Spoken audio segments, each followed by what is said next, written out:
Mudik ke hulu bersama tuan, terlihat puteri berambut ikan. Mekar bahasa lestari perpaduan, tajuk keramat sukar disangkar. Wah, berdiri suara. Tapi apa maksud mekar bahasa?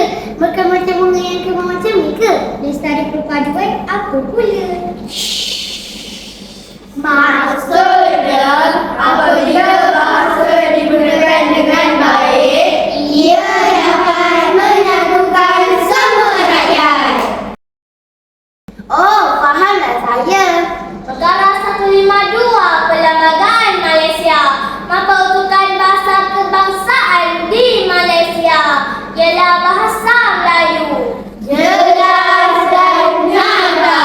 Kebenaran. Ayo, gunakanlah bahasa kebangsaan kita.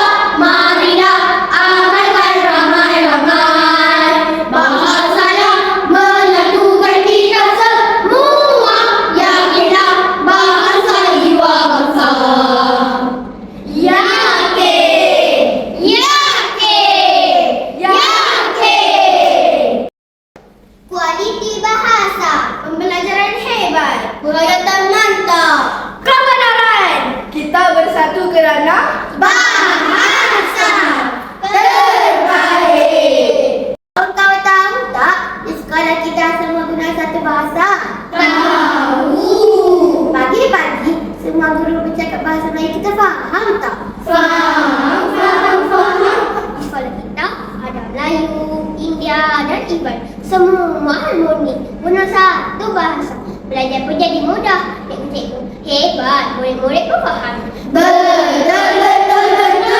Di tanah pusaka, rencang budaya, kulit berbeza, kepercayaan berbeza.